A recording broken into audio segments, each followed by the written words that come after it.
Segala puji bagi Allah Subhanahu wa taala yang mempertemukan kita di majelis yang mulia ini,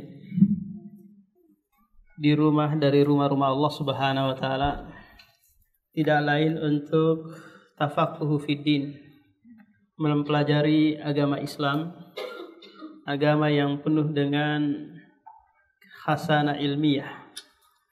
Tidaklah suatu ibadah di dalam agama kita kecuali bersumber dari Al-Quran dan hadis.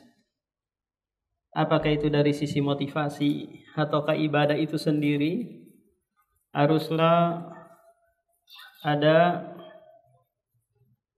riwayatnya yang datang dari Al-Quran atau Al-Hadis. Kita berada di awal tahun 2024. Sebentar lagi pergantian presiden. Sebentar lagi pergantian presiden. Semoga Allah Subhanahu wa taala nanti mengangkat atau memilih pemimpin yang baik, karena baiknya pemimpin itu akan berdampak pula baik kepada rakyatnya. Sering ulama menyampaikan bahwa seandainya saya memiliki doa yang mustajab, maka saya akan peruntukkan bagi pemimpin. Karena dengan kebaikan pemimpin, maka baik pula masyarakatnya.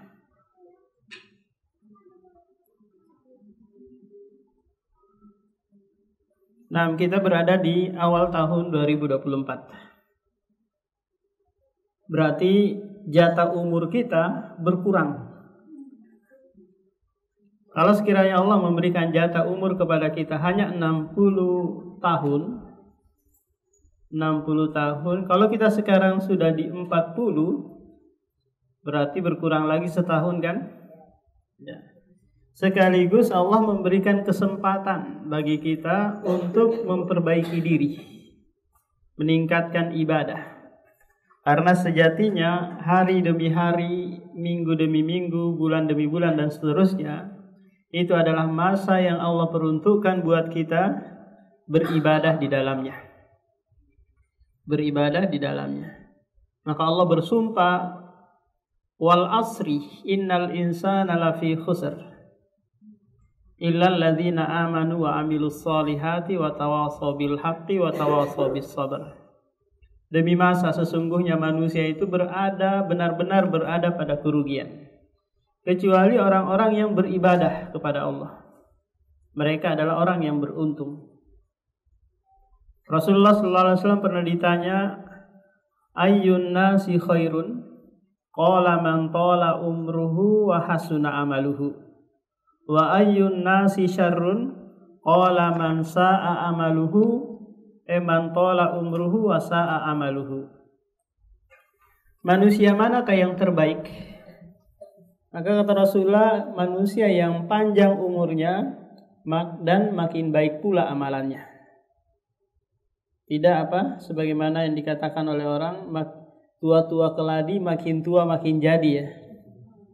Tua-tua keladi makin tua makin jadi. Maka ini adalah manusia yang terburuk, yang dia diberikan panjang umur tapi nggak tobat-tobat, malah malah menjadi-jadi. Yang di saat dia fisiknya sudah lemah, syahwatnya juga sudah lemah, tapi tapi makin jadi-jadi. Nah, sekaligus kita juga berada di bulan Rajab. Dan judul materinya adalah ada apa dengan Rajab? Ini pertanyaan yang perlu jawaban ya, ada apa dengan Rajab? Kita tanya dulu ke ummahat ini. Apa keutamaan ibadah di bulan Rajab? Ada yang bisa jawab? Apa keutamaan ibadah di bulan Rajab? Coba jawab. Ada? Atau amalan apa yang dianjurkan dilakukan di bulan Rajab?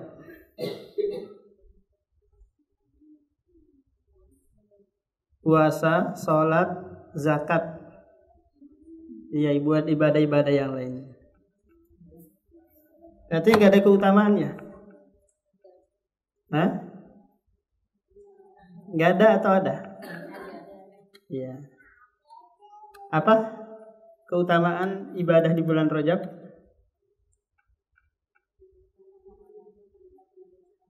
Apa? Pahalanya dilipat-lipat gandakan sebagaimana bulan Ramadan. Maka nanti hadis yang akan menjawab. Karena ini masalah apa? Motivasi kan? Masalah motivasi. Kita tahu bersama bahwa Rajab itu adalah bagian dari 12 bulan yang Allah Subhanahu wa taala tetapkan. Allah berfirman dalam surah At-Taubah ayat 36, Inna iddatasy syuhuri indallahi isna asyara syahran fi kitabillah yauma khalaqas samawati wal arda minha arba'atu hurum dzalikad dinul qayyimu fala tadlimu fihinna anfusakum. Allah berfirman, sesungguhnya bilangan bulan di sisi Allah itu ada 12.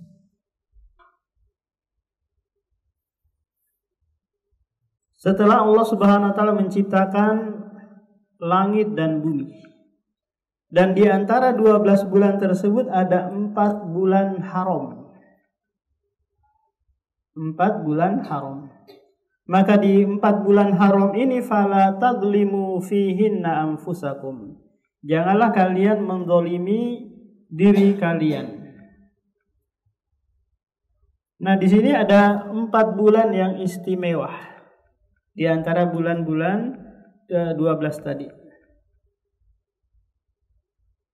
yaitu 4 bulan haram.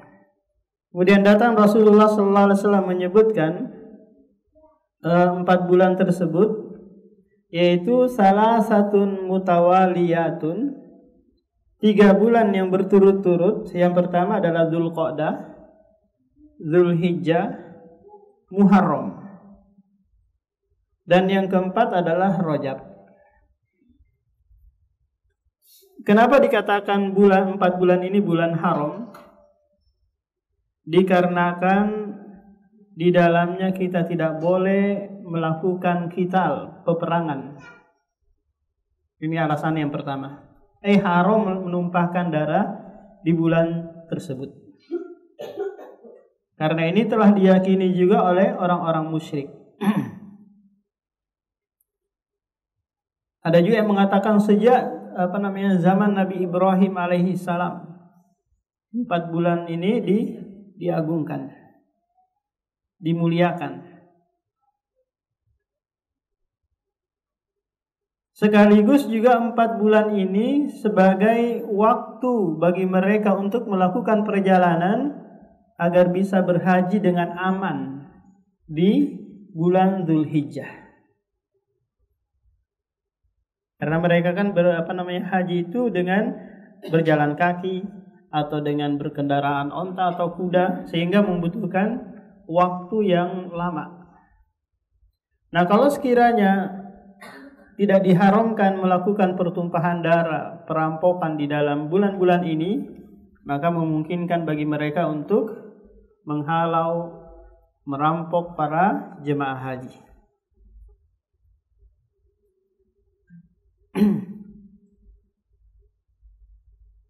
Nah, jadi mulai dari Rajab, Sya'ban nanti bisa juga melakukan perjalanan, atau mulai dari Syawal, Dzulqa'dah, nanti sampainya di Mekah di bulan Dzulhijjah.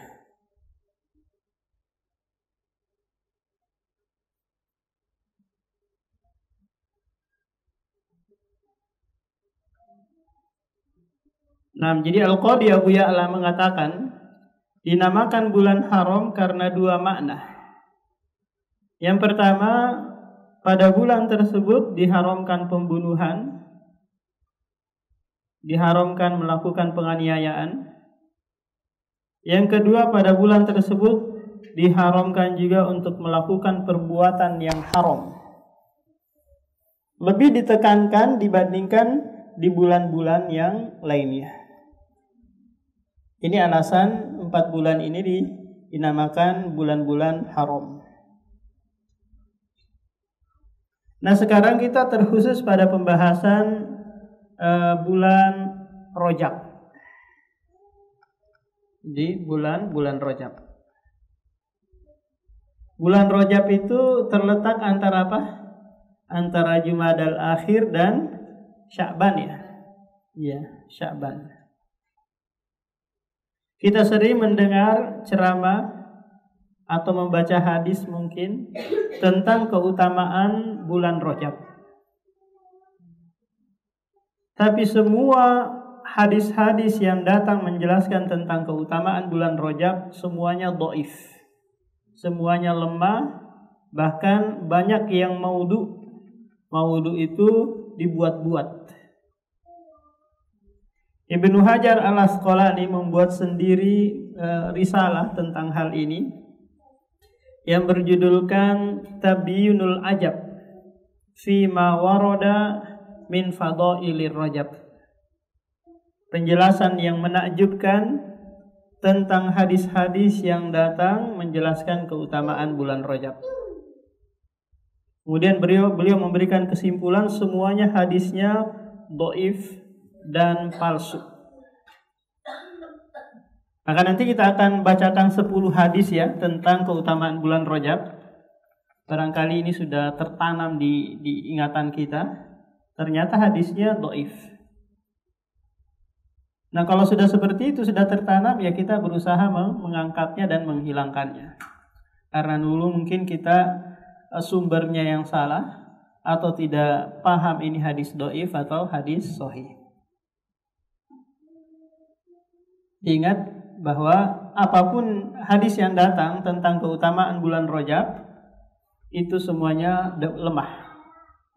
Lantas bagaimana sikap kita nih di bulan Ramadan, di bulan Rajab? Makanya seperti bulan-bulan yang lain.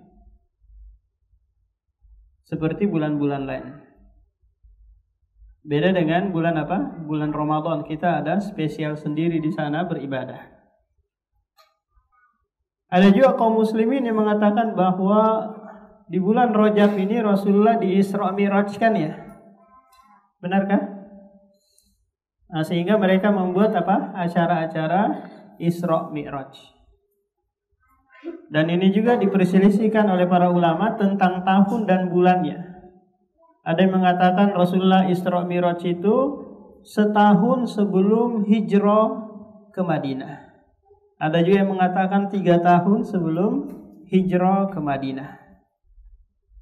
Nah, mengenai bulannya ini diperselisihkan panjang lebar. Jadi tidak terbatas pada bulan Rajab saja.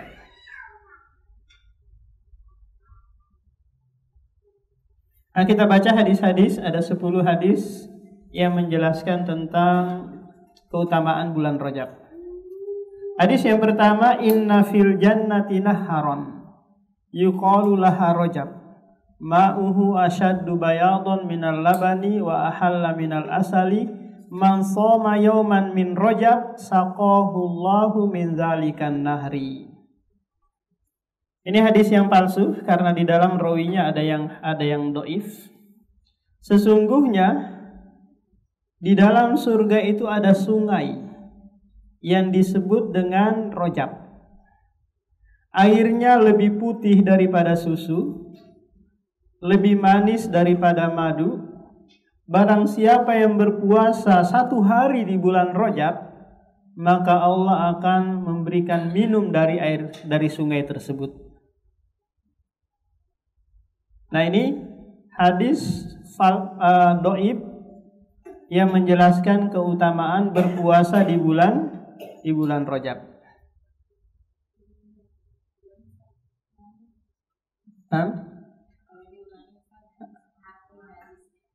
Sesungguhnya di dalam surga ada sungai yang disebut dengan Rajab. Airnya lebih putih daripada susu dan lebih manis daripada madu. Dan barang siapa yang berpuasa 1 hari di bulan Rajab, Barang siapa yang berpuasa 1 hari di bulan Rajab, sudah?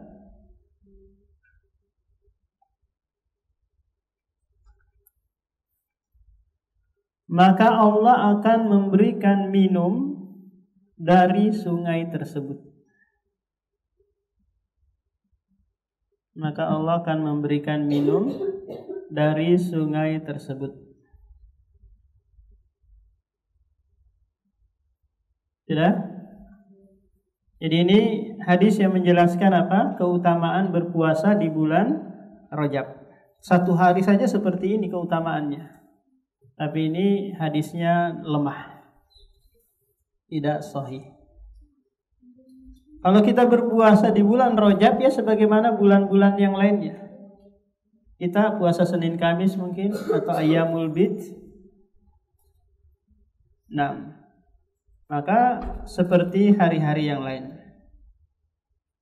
Tidak ada keyakinan tersendiri.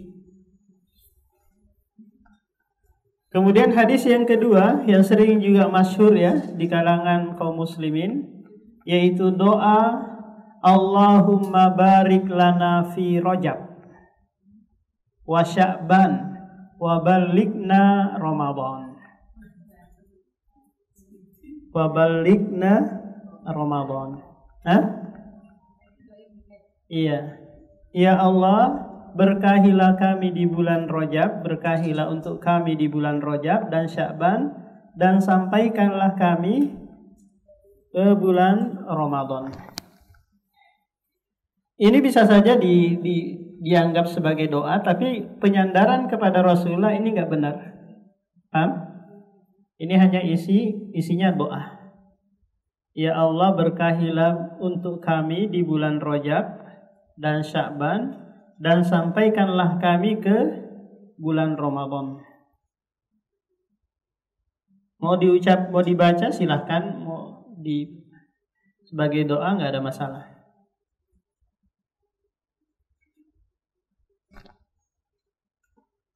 Hadis yang ketiga tentang keutamaan Rajab.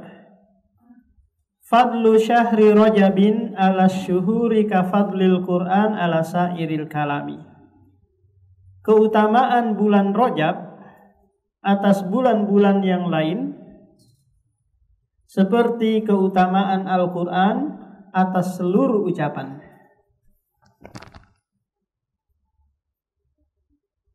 Keutamaan bulan Rajab atas seluruh bulan-bulan yang lain seperti keutamaan Al-Quran atas seluruh ucapan atau kalam-kalam manusia.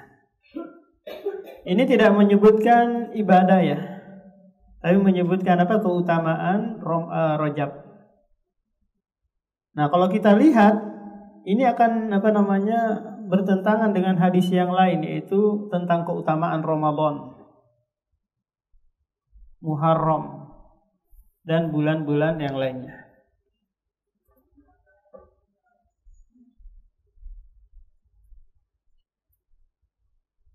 Hadis yang keberapa sekarang? Keempat ya. Hadis yang keempat, Rajabun syahrullah. Rajab adalah bulan Allah. Wa Sya'banu syahri, dan Sya'ban adalah bulanku. Wa Ramadhanu syahru ummati, dan Ramadan adalah bulan umatku. Nah, ini juga menyebutkan tentang apa? Keutamaan bulan Rajab. Apa sisi keutamaannya? Sisi keutamaannya karena dia disandarkan kepada Allah. Seharusnya mau disandarkan kepada Allah itu ya bulan Ramadan kan? Kok ini hanya Rajab? Seharusnya Ramadan. Syahrullahi al-mubarak.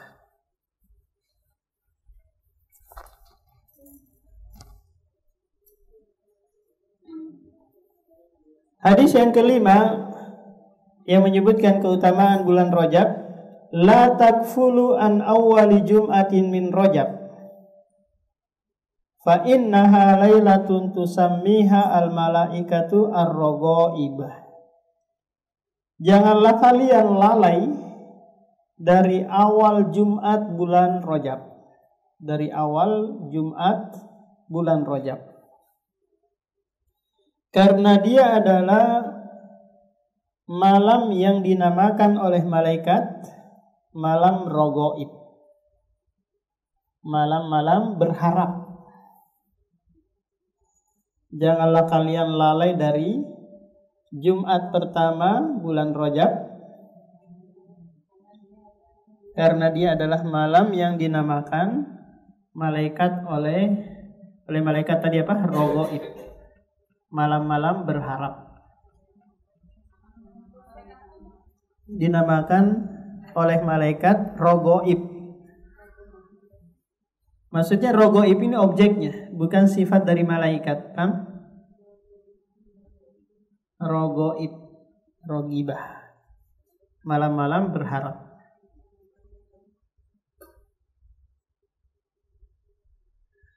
Nah, kemudian yang lebih khusus lagi menyebutkan tentang ibadah, yaitu hadis berikutnya, Rajabun syahrun azim. Rajab adalah bulan yang agung. Yudha'ifullahu fihi al-hasanati. Allah melipat gandakan kebaikan-kebaikan di dalamnya. Ini kayak Ramadan kan? Dilipat gandakan. Faman shoma yauman min Rajabin faka'annama shoma sanah. Barang siapa yang berpuasa satu hari di bulan Rajab, maka dia seperti berpuasa 1 tahun. Wah, luar biasa ini, mengalahkan apa? Ramadan. Sudah? Tadi Rajab syahrun azim. Rajab adalah bulan yang agung, yang Allah melipat gandakan kebaikan-kebaikan di dalamnya. Maka barang siapa yang berpuasa 1 hari di bulan Rajab, maka dia seakan-akan berpuasa 1 tahun full.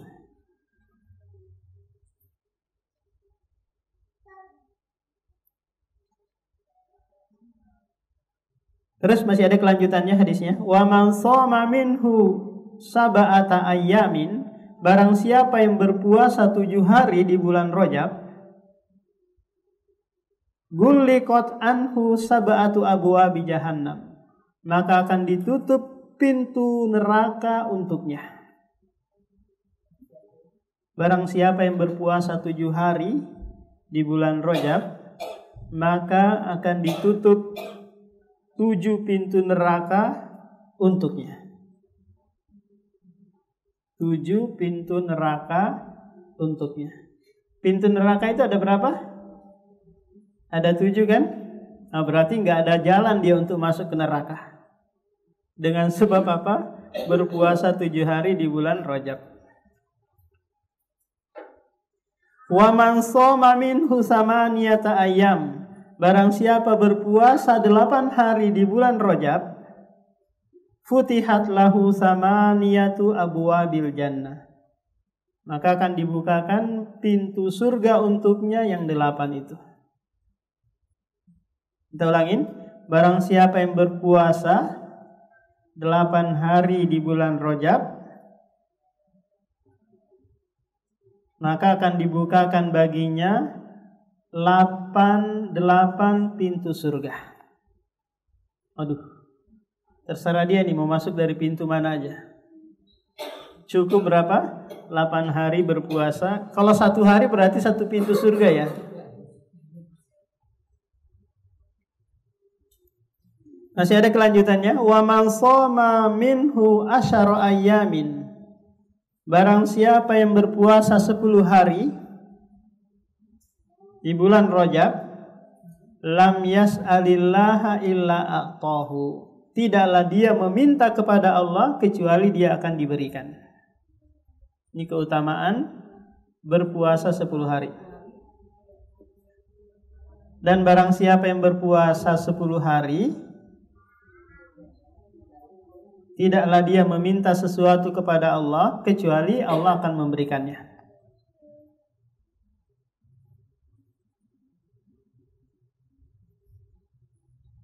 Sudah? sampai 15 saja ini. Wa man shoma minhu khamsata asyara yauman. Barang siapa yang berpuasa 15 hari di bulan Rajab,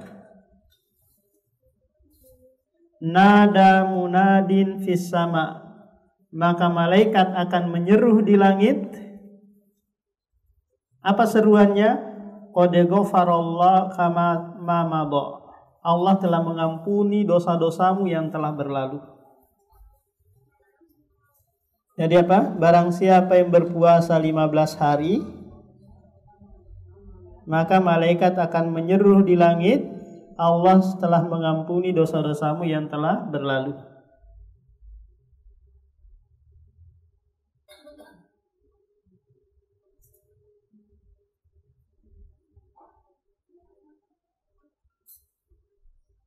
Sudah? Kita ulangi tadi, kalau 7 hari berapa? Keutamaan apa keutamanya? Iya, pintu neraka. 8 hari? 10 hari? Iya. 15 hari? Iya. Kalau sekiranya ini benar, wah luar biasa kan? Betapa semangatnya kaum muslimin akan beribadah di bulan Rajab. Kemudian hadis berikutnya yang menyebutkan tentang puasa dan sholat. Kalau yang sebelumnya kan hanya puasa-puasa ya. Nah sekarang puasa dan sholat.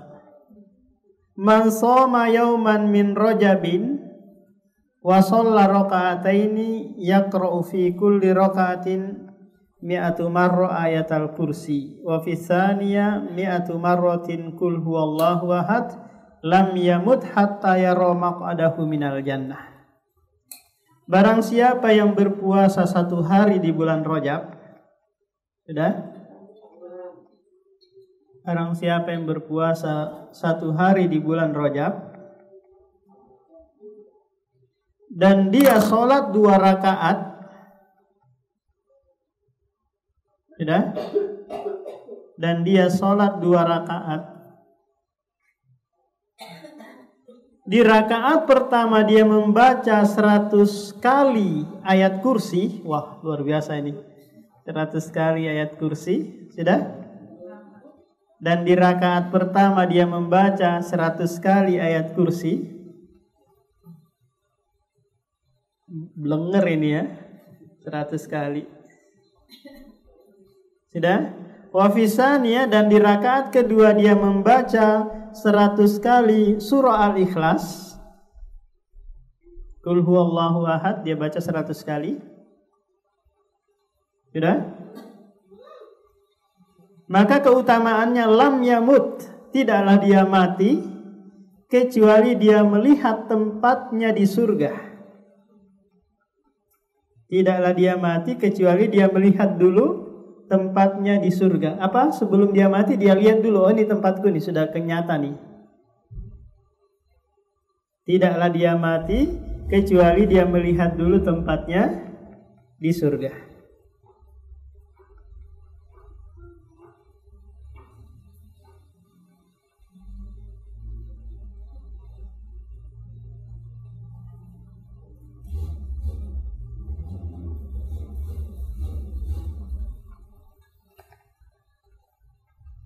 Nah, hadis yang berikutnya, hadis yang ke berapa ini? 8 ya. Man shoma salasata ayyamin min syahrin.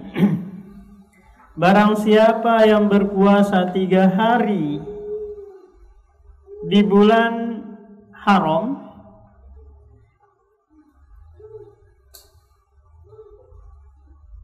di bulan haram tadi masuk di dalamnya Rajab ya?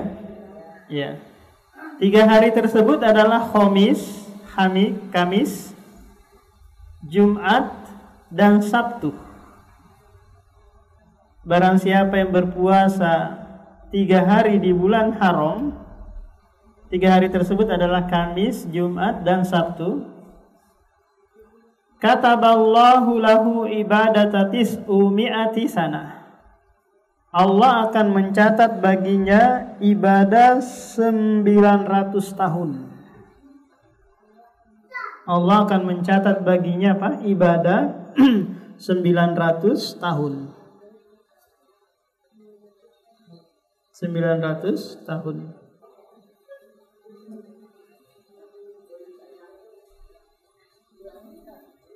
Barang siapa yang berpuasa 3 hari di bulan haram, Kamis, Jumat, dan Sabtu, maka Allah akan mencatat baginya ibadah 900 tahun.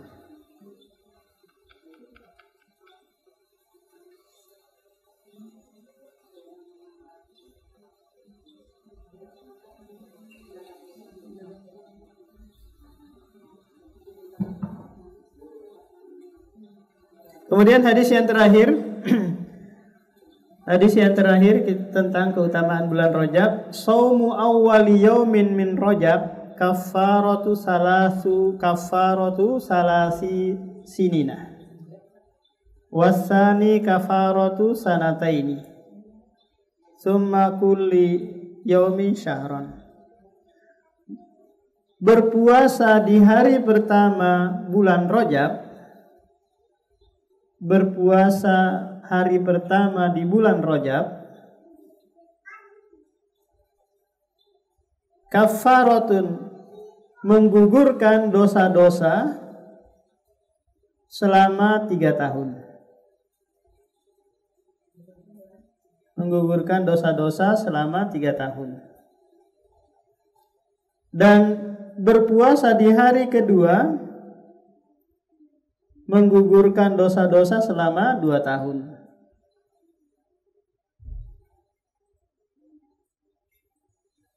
Kemudian di setiap harinya 1 bulan dosa yang dihapus. Kemudian setiap harinya, berarti mulai dari hari ketiga, 4, 5 dan seterusnya, ini hanya menghapus 1 bulan dosa.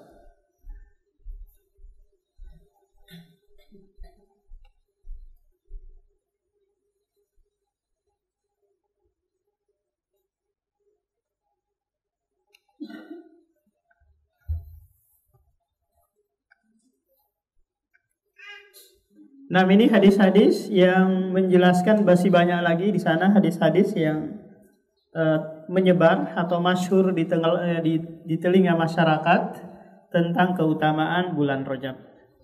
Tapi ingat bahwa semuanya itu lemah, dhaif, maudhu.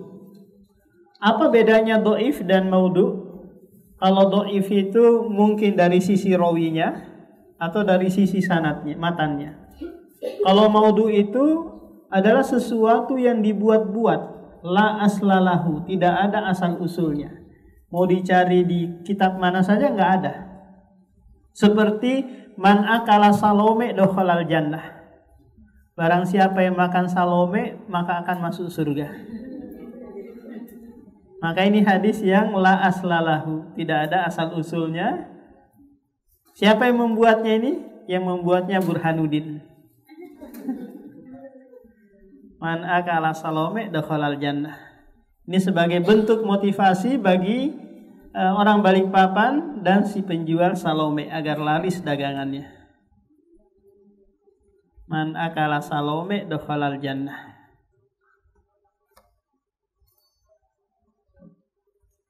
Nah, sudah terjawab pertanyaannya dari judul materi yang ada apa dengan Ramadan? Maka jawabannya ada banyak hadis-hadis palsu yang bertebaran tentang keutamaan ibadah di bulan Rajab.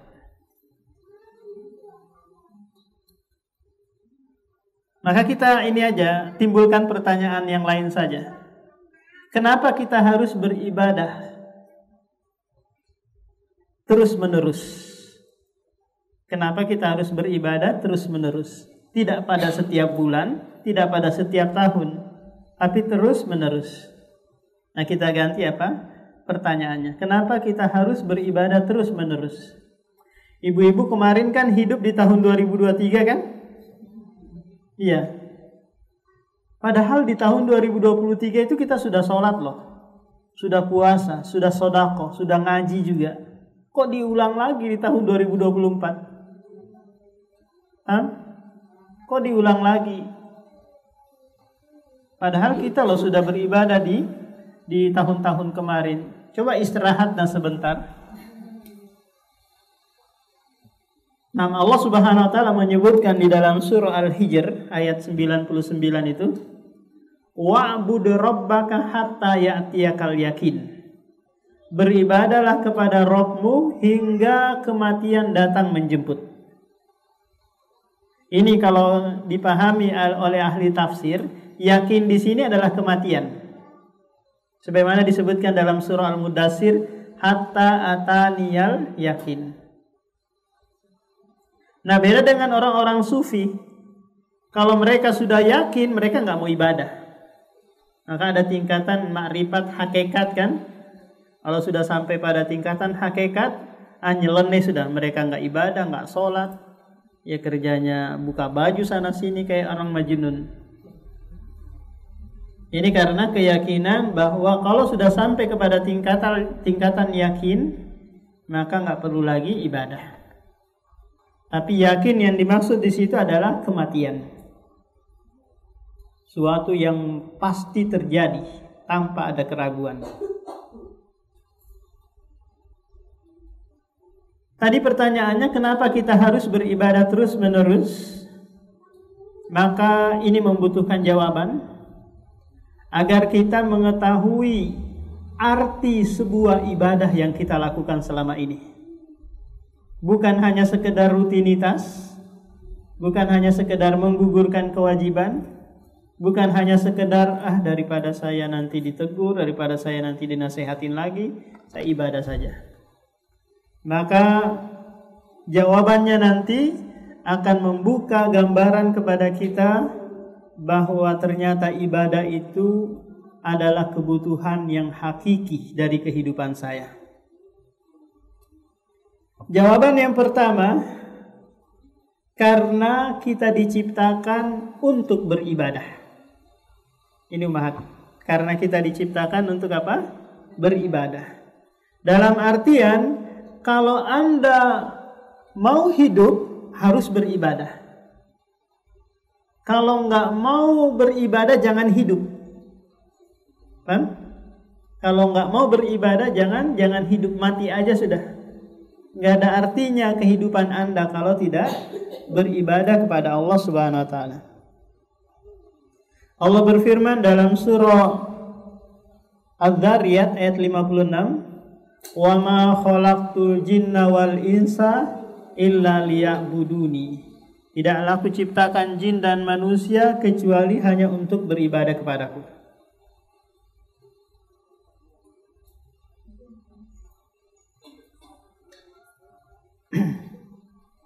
Demikian juga Allah sebutkan di surah At-Talaq ayat 12, Allahul ladzi khalaqa sab'a samawati wa minal ardi mislahunna yatanazzalul amru bainahunna lita'lamu annallaha ala kulli syai'in qadir wa annallaha qad ahata bikulli syai'in ilma. Kemudian Allah juga sebutkan di surah Al-Mulk ayat 2, huwallazi khalaqal mauta wal hayata liyabluwakum ayyukum ahsanu amala. Dialah yang telah menciptakan kehidupan dan kematian untuk menguji kalian siapa yang terbaik amalannya. Jadi ini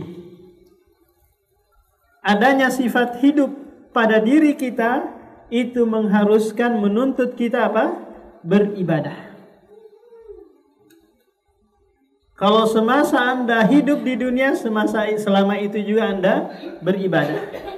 Tidak ada istilah kata apa? Stop, istirahat. Tidak ada. Selama dia masih bernyawa, selama itu dia dituntut beribadah kepada Allah. Ustadz, orang tua saya sudah ngos-ngosan Ustadz, nggak bisa lagi bergerak. Apakah masih ada kewajiban sholat? Kira-kira apa? Masih. Ustadz, orang tua saya sudah pikun. Apakah masih ada kewajiban sholat dan yang lainnya? Tidak ada. Karena rufi'atil qalam anis salas, diangkat catatan pena dari 3 orang. Ini diantaranya apa? Orang yang sudah pikun karena akalnya sudah hilang. Dia nggak tahu lagi apa yang dia ucapkan, apa yang dia perbuat, dan seterusnya. Ini jawaban yang pertama. Kenapa kita dituntut beribadah oleh Allah Subhanahu Wa Taala? Jawaban yang kedua, karena kita nggak tahu ibadah mana yang Allah terima. Karena kita nggak tahu ibadah mana yang Allah terima. Coba ibu-ibu ada nggak yang memastikan bahwa alhamdulillah Ustaz, sholat saya tahun lalu itu diterima loh oleh Allah? Yang nggak usah sholat lagi sekarang, Mat. Kalau Anda tahu bahwa alhamdulillah sedekah saya kemarin itu diterima oleh Allah loh, sudah nggak usah lagi sudah sedekah. Karena Allah berfirman, innama yataqabbalallahu minal muttaqin. Allah hanya menerima amalan dari orang-orang yang bertakwa. Kalau amalan Anda sudah diterima, berarti Anda orang yang bertakwa. Surga jaminannya kan? Bagi orang yang bertakwa.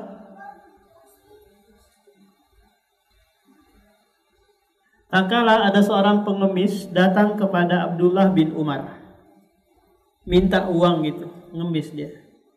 Terus kata Abdullah bin Umar berkata kepada anaknya, nak, kasih dia uang, kasih dia dirham. Dikasihlah dirham oleh anak Abdullah bin Umar ini. Setelah itu si pengemis ini pulang pergi. Kemudian anaknya berkata, wahai bapakku, Allah telah menerima sedekahmu. Kemudian kata Ibnu Umar, wahai anakku, seandainya aku tahu bahwa Allah menerima satu sujud saja dari sholat-sholat yang aku lakukan, atau satu sedekah saja yang aku pernah sedekahkan, maka aku berangan-angan untuk mati. Karena apa? Karena Allah tidak menerima amalan kecuali dari orang yang bertakwa. Sehingga berarti saya sudah dianggap oleh Allah bertakwa. Nah, karena kita nggak tahu bahwa ibadah mana yang Allah terima, maka kita continue istiqomah dalam beribadah.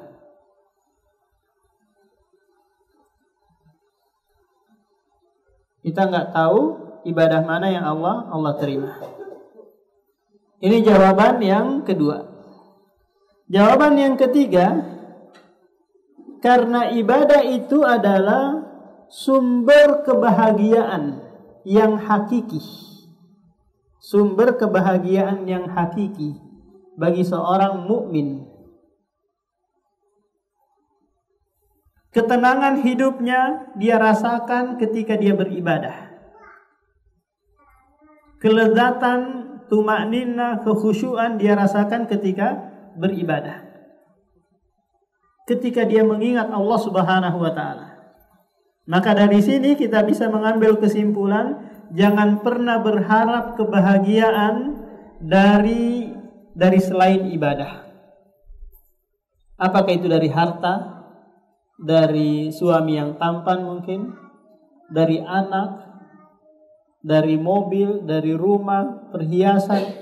Anda tidak pernah akan merasakan kebahagiaan dari hal-hal ini. Karena kebahagiaan itu diperoleh bagi mereka yang beribadah kepada Allah. Allah berfirman dalam surah An-Nahl ayat 97, Man amila shalihan min dzakarin aw unsa wa huwa mu'minun falanuhyiyannahu hayatan thayyibah wa lanajziyannahum ajrahum bi ahsani ma kanu ya'malun. Barang siapa yang melakukan amalan soleh dari kalangan laki-laki maupun perempuan, sementara mereka mendasari dengan keimanan, maka kami akan berikan kebahagiaan hidup, hayatan thayyibah. Ini di dunia. Dan balasan yang setimpal kelak di akhirat. Kemudian Allah berfirman juga di surah Yunus ayat 62, 63, 64. Ala inna awliya Allahi, perhatikan ini ibu-ibu, ayat yang sangat agung ini. Ala inna awliya Allahi la khaufun alaihim wa la hum yahzanun. Alladzina amanu wa kanu yattaqun. Lahumul busyra fil hayatid dunya wa fil akhirah la tabdila li kalimatillah. Dzalikal fawzul azim. Ketahuilah sesungguhnya wali-wali Allah itu tidak ada rasa sedih dan rasa takut atas mereka. Ternyata ibu-ibu, bahwa kebahagiaan itu penghalang utamanya adalah dua hal ini. Yang menghalangi seorang itu bahagia, dua hal ini. Sedih, takut. Rasa sedih dan rasa takut. Coba bayangkan ibu-ibu. Kalau suami kita nggak punya pekerjaan, maka kita akan dihinggapi rasa takut ya. Anak saya nanti mau makan apa? Kalau suami saya nggak kerja di bank, nggak kerja di perusahaan ini, saya itu sedih. Anak saya mau sekolah nggak ada bekalnya. Coba, dua hal ini akan senantiasa menghantui dia, yang menghalangi dia untuk bahagia. Saya itu sedih kalau anak saya itu nggak sekolah. Memang nanti sekolah Anda bisa bahagia, belum tentu. Dia juara, Anda bahagia, belum tentu. Paham? Mau yang kaya, mau yang miskin, yang punya kerjaan atau enggak, punya jabatan atau enggak, semua akan dihantui oleh dua hal ini. Rasa takut dan rasa sedih. Saya itu buru-buru masuk kerja takut dipecat. Kalau saya nanti dipecat, saya sedih nggak punya pekerjaan, ya kan? Ternyata dua hal ini hanya bisa ditepis bagi mereka alladzina amanu wa kanu yattaqun. Bagi mereka yang beriman dan bertakwa, beribadah kepada Allah Subhanahu wa taala. Lahumul busyra, berikanlah kabar gembira bagi mereka, kebahagiaan yang hakiki di dunia dan balasan surga kelak di akhirat. Ini jawaban yang keberapa tadi? Yang ketiga ya. Jawaban yang pertama tadi apa, Umahat? Karena kita diciptakan untuk beribadah. Kemudian yang kedua karena tahu amalan mana yang diterima. Kemudian yang ketiga karena kebahagiaan yang hakiki. Kemudian sebab yang keempat adalah ibadah itu sebab lancarnya rezeki. Ibadah itu adalah sebab lancarnya rezeki.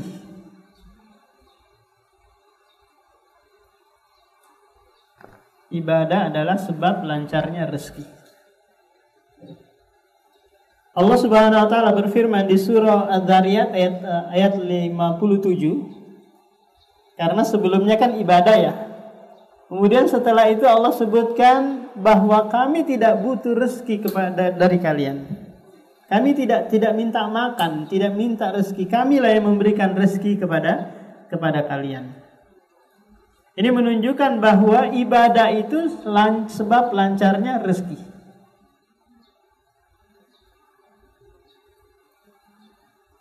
Coba lihat kaitan eratnya antara ayat yang ke-56 dengan ayat ke-57. Bahwa kelancaran rezeki itu karena ibadah yang kita lakukan. Allah berfirman lagi dalam hadis kursi yang bunyinya, ya ibadi tafarraq li ibadati amla'u sadraka ginan wa asudda faqrak wa illa taf'al mala'tu yadaika syughlan wa lam asudda faqrak. Allah berfirman dalam hadis qudsi, wahai hambaku, sibukkanlah beribadah kepadaku. Sibukkanlah dirimu beribadah kepadaku. Maka aku akan penuhi dadamu dengan kekayaan. Dan aku akan tutup kefakiranmu. Aku akan penuhi hajatmu, kebutuhanmu. Kalau tidak, maka aku akan penuhi kedua tanganmu dengan kesibukan yang tiada habisnya. Dan aku akan tidak tutup kefakiranmu. Coba lihat orang ibu-ibu, kalau yang sibuk dunia, itu kok nggak ada habis-habisnya kesibukannya ya. Ada saja sibuknya. Ada saja apa? Kesibukannya. Mau diajakin umroh, maaf, belum bisa umroh, saya masih ada banyak kerjaan. Memang seperti itu hukuman dari Allah bagi mereka yang mengedepankan perkara dunia. Mereka akan dipenuhi kesibukan yang tiada habis-habisnya. Kemudian jawaban yang terakhir, karena kita tidak tahu apakah ditutup dengan amalan yang baik atau amalan yang buruk. Kita nggak tahu nih ibu-ibu, apakah kita nanti su'ul khotimah atau husnul khotimah, kan? Nggak tahu. Husnul khotimah dan su'ul khotimah itu bukan tiket menuju neraka atau menuju surga. Paham ibu-ibu? Ini perlu dicamkan ini. Bahwa husnul khotimah dan su'ul khotimah bukanlah tiket menuju surga dan neraka. Tapi dia adalah tanda kebaikan dan keburukan. Paham? Oh, Masya Allah, ada orang yang mati dalam keadaan sujud, dalam keadaan membaca Al-Quran, dalam keadaan berpuasa. Berarti dia husnul khotimah. Ditutup kehidupannya dengan apa? Kebaikan. Ada orang yang mati lagi dugem, lagi minum-minum, lagi main sabu-sabu, lagi main judi sabung ayam, mati. Ini berarti apa? Su'ul khotimah. Nah, karena kita nggak tahu kita ditutup dengan kebaikan atau keburukan, maka disinilah pentingnya apa? Kita istiqomah terus menerus ibadah. Ada ayat di dalam Al-Quran Ummahat yang luar biasa. Allah memberikan perumpamaan yang sangat indah bagi mereka yang Masya Allah hampir seluruh kehidupannya beribadah kepada Allah, tapi ternyata pas di akhir hayatnya Allah mengutus syaitan kepadanya, membisikkan perbuatan maksiat, kemudian dia berbuat maksiat dan ditutup dengan keburukan. Akhirnya amalan-amalannya terhapus semuanya, kemudian dia masuk ke dalam neraka. Ayat tersebut terdapat dalam surah Al-Baqarah ayat 266. Ada nggak bawa Al-Quran, Ummahat? Ada? Coba buka dulu Al-Quran ayat 266. Sudah?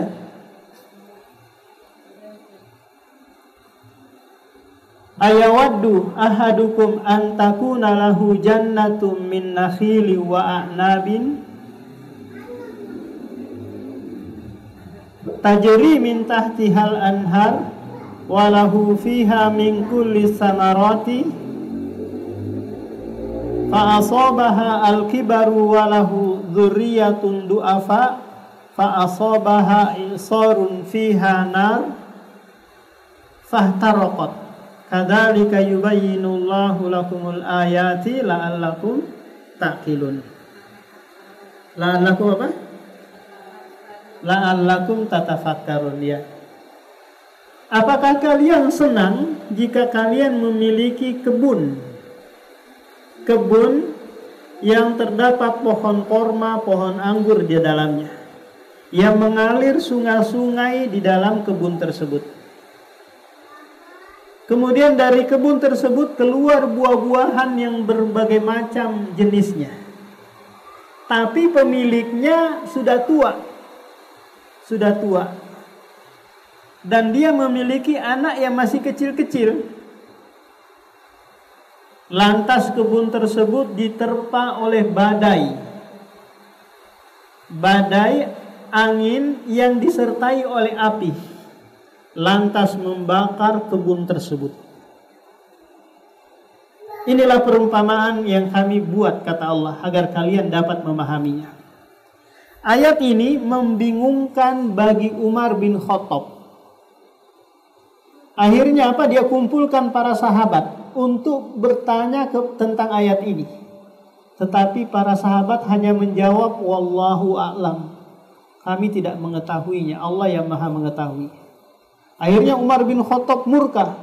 Kalian katakan saja, kami tahu atau kami tidak tahu. Nggak usah mengucapkan Allahu a'lam. Karena Allah sudah pasti tahu kan? Ternyata di situ ada sahabat yang sangat muda, masih belia, namanya Abdullah bin Abbas. Berkata, ya Amirul Mukminin, wahai Amirul Mukminin, aku mengetahui tafsirnya ayat itu. Kata Abdullah bin Abbas, li rajulun goni ya'malu bi ta'atillah fa ba'asallahu lahu syaitan fa'amila bil ma'asi fa'agraqaha. Ayat ini turun bagi seorang pemuda yang rajin beribadah. Kemudian di akhir hayatnya Allah mengutus syaitan kepadanya. Lantas dia berbuat maksiat, kemudian menenggelamkan, membinasakan amalan-amalan ketaatannya. Kita nggak tahu apakah seperti ini kondisi kita yang puluhan tahun kita beramalan, ternyata di penghujung akhir hayat kita berbuat maksiat. Kita nggak tahu seperti ini terus kondisi kita, karena hati itu ya taqallab, berbolak-balik.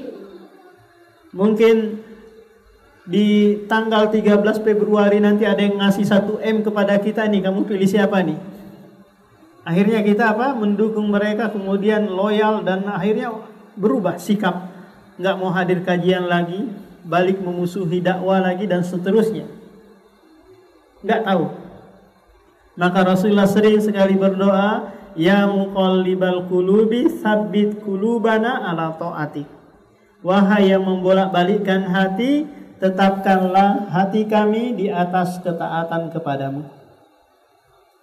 Karena kita nggak tahu, maka umahat yang saat ini rajin beribadah, rajin kajian, jangan sekali-kali ujub, jangan sekali-kali sombong sehingga meremehkan yang lain. Karena kita nggak tahu apakah kita seperti ini terus sampai mati. Dan itu adalah harapan kita semua. Demikian mungkin ini yang bisa disampaikan. Barangkali yang umahat ada yang mau ditanyakan, silakan. Ya, ada.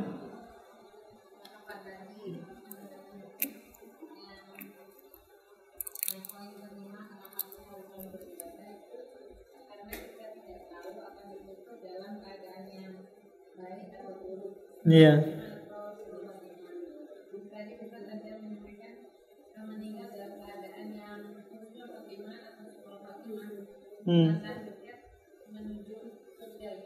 Iya, menuju surga atau neraka. Paham? Maksudnya bukan suatu kepastian kita masuk surga atau masuk neraka. Sebagaimana yang kadang dipahami oleh orang awam kan, oh ini pasti surga sudah ini. Paham? Atau ini pasti neraka sudah ini. Atau oh ini pasti disiksa di alam kubur ini. Enggak. Iya, melalui perhitungan, penimbangan di padang mahsyar.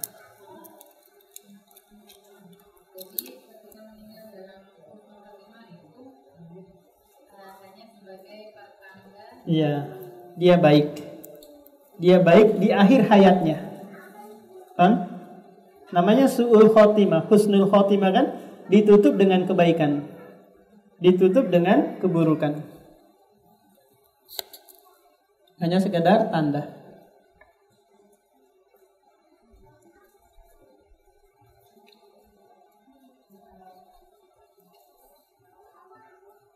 Yang lain, Mat.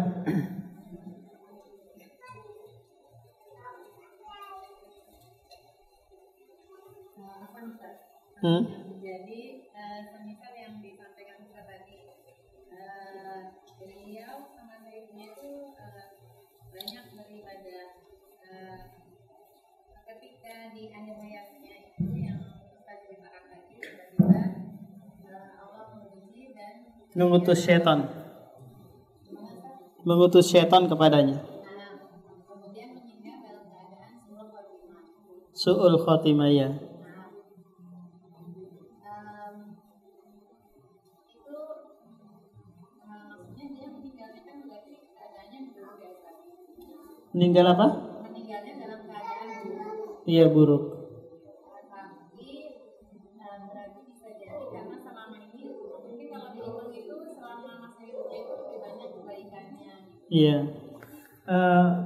Taruhlah dia umurnya 40 tahun kan ya.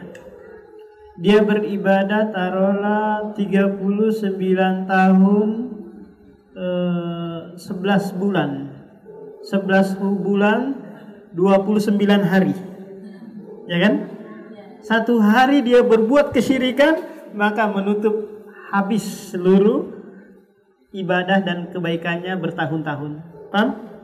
Ini maknanya. Ya kalau itu berbuat kesyirikan jelas ya Ustaz. Iya. Kalau dosa besar maka dia ditutup dengan keburukan, nanti melalui proses penimbangan lagi.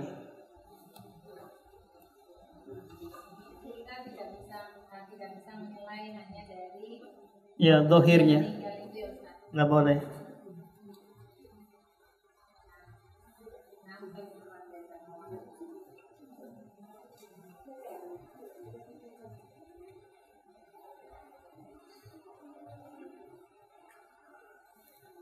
Yang lain, Mat, barangkali ada yang belum dipahami. Ini ada yang pertanyaan komen. Iya. Assalamualaikum Ustaz. Kedua orang tua kami sudah meninggal dan meninggalkan 4 anak. Meninggalkan kami bersaudara 5 orang perempuan semua dengan seorang ibu atau nenek dari ibu saya. Terus ayah punya 1 adik perempuan yang masih hidup. Ayah punya apa tadi? Saudara perempuan dari ibu. Apa tadi? Ayah punya saudara perempuan. Ayah punya 1 adik perempuan Iya. yang masih hidup. Siapa sajakah yang berhak mendapatkan warisan? Nggak ada lagi dari kalangan laki-laki gitu, paman kah, sapu sisek kah, nggak ada. Tidak disebutkan di sini. Oh iya, karena laki-laki nanti itu dapat sisa kan ya, meskipun dia dari sepupu 5 kali. Paman gitu. Tapi paman dari jalur bapak. Kalau sekiranya ternyata nggak ada nih, harus dicari dulu. Nanti karena dia yang mengambil baki. Karena perempuan, kalau ahli warisnya hanya perempuan pasti ada sisa kan? Iya. Nah sisanya ini dicari dulu laki-laki. Kalau ternyata nggak ada, maka perhitungannya seperti ini. Tadi ahli warisnya ibu, kemudian 5 anak perempuan dan 1 saudari perempuan si bapak kan ya. Maka si ibu di sini, ini ibu istri dari si mayit atau? Oh bukan, berarti bukan anak yang mati ya. Suami kan? Kan ini apa namanya, si mayitnya kan laki-laki ya. Dia punya istri, punya anak perempuan, ada ibunya dia. Bukan, ibunya si istri yang ada. Oh, nggak ada hubungan. Si mertua nggak ada dapat. Paham? Jadi yang dapat warisan tadi istri 1/8, kemudian anak perempuan dapat 2/3. Kemudian sisanya buat saudara perempuan. Karena saudara perempuan di sini dapat asoba ma'al ghair. Sepertinya kalau istrinya juga nggak ada. Sepertinya nggak ada. Kalau dari pertanyaannya kan orang tua kami sudah meninggal. Orang tua kami sudah meninggal. Orang tua si mayit. Maksudnya orang tua yang dekat ya Ustaz. Yang mati ini siapa nih? Bapak ibunya Oh, bapak ibunya. Maka dilihat dulu siapa yang meninggal lebih dulu. Kalau si meninggal dulu adalah bapak, Ibu dapat ya? iya ibu dapat. Kalau sekiranya ibu yang meninggal duluan, terus bapak meninggal berikutnya, maka si ibu nggak dapat.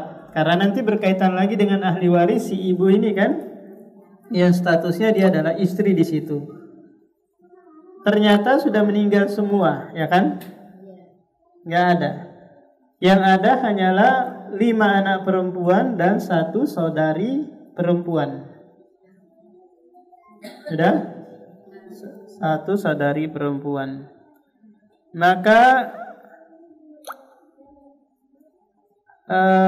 anak perempuan tadi dapat 2/3. Kemudian 1/3-nya buat saudari perempuan.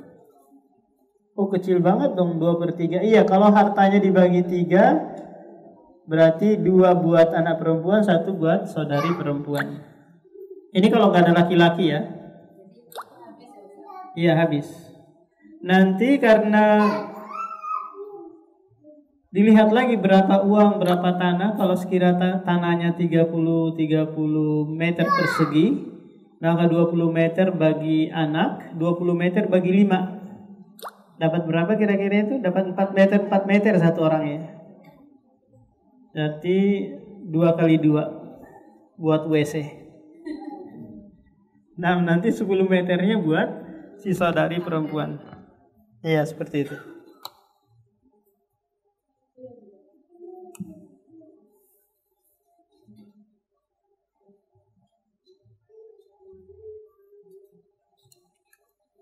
Jadi kalau harta warisannya berupa rumah, berupa tanah, tadi tinggal dibagi 3. Pasti nanti saudari perempuan ini ada yang iri nih, kok saudara lebih banyak daripada kita, ya kan? Dia dapatnya 10 meter persegi, kok anak perempuan dapatnya hanya 4 meter persegi. Iya, 4 kali 5. 4 kali 5, 20.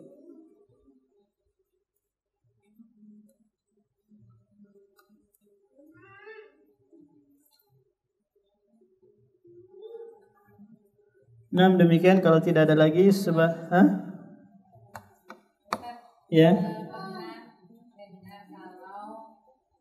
yang tulisan Arab itu kan misalnya mushaf gitu ya. Kalau rusak kita itu dibakar gitu kan. Iya. Itu ada tata caranya gitu kan. Ya dibakar aja pakai korek atau dibakar di kompor gitu. Kemudian dimasukkan ke tong sampah abunya kan. Ya, yang jelasnya kan menghilangkan lafaz-lafaz Al-Qur'annya kan. Biar tidak dihinakan dengan cara diinjak-injak atau di mana gitu. Termasuk kayak undangan yang ada tulisan Arab itu. Iya itu.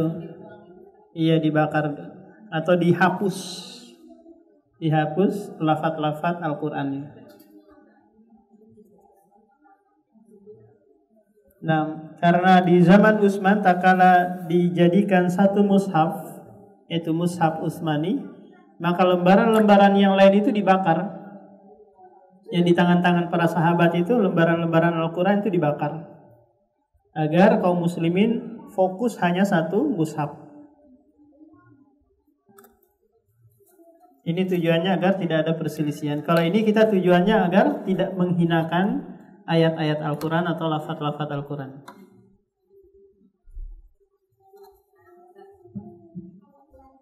Ya.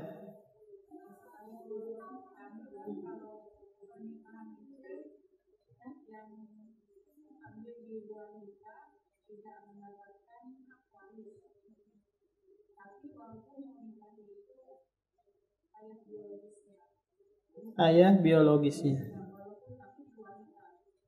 Maksudnya ayahnya ini dulu menghamili istrinya di luar nikah, lahir anak ini, kemudian anak ini kawin, gitu. Hah?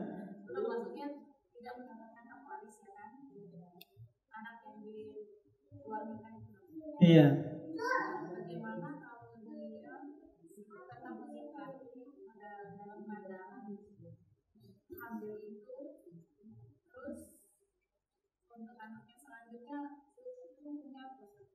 Ya, ini terjadi khilaf di antara para ulama ya, di antara madhab Hanabila dan Syafi'i tentang wanita yang hamil di luar nikah.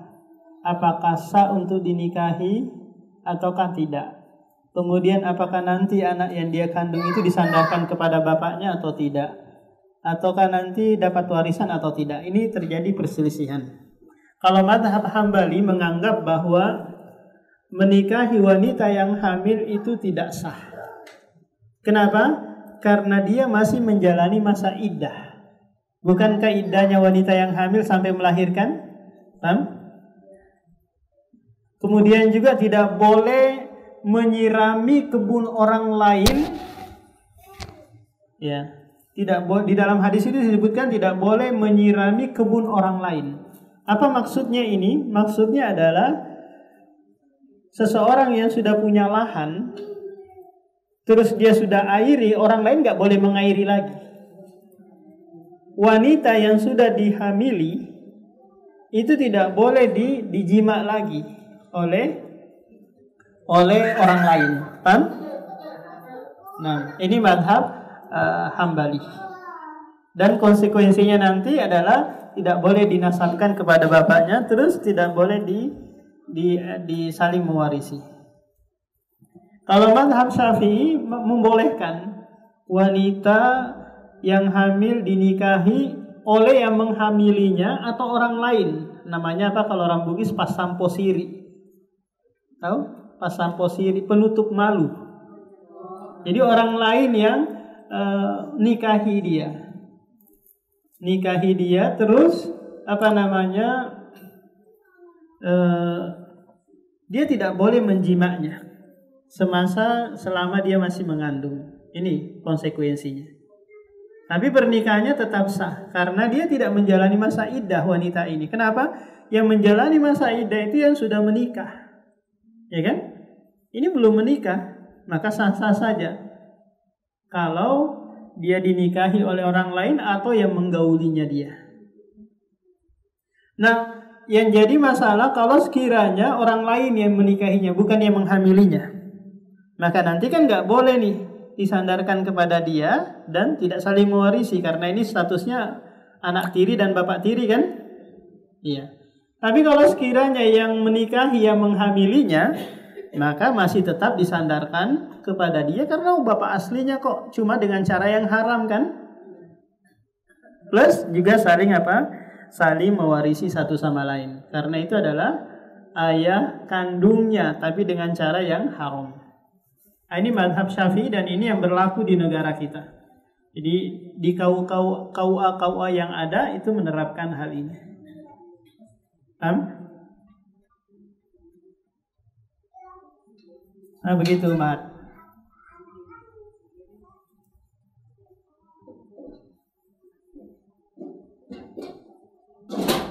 Paham tadi yang bertanya?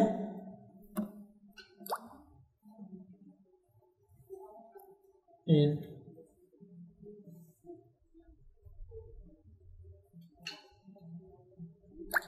Tapi kalau tadi statusnya dia masih perjaka gitu ya. Satu perawan, satu perjaka. Jadi sebelum dia menikah, dia harus diasingkan dulu ke IKN selama setahun. Dicambuk dulu 100 kali laki-laki dan perempuannya, setelah itu diasingkan ke IKN selama setahun. Kenapa ke IKN? Karena di sana tempat yang sepi, tempat jin buang anak. Karena belum ada orang kan di sana, belum ini. Nah, diasingkan dulu keluar kampung selama setahun. Setelah itu baru boleh masuk. Ini kalau kedua-duanya belum menikah. Kalau satunya sudah menikah, maka satunya dirajam, satunya dicambuk.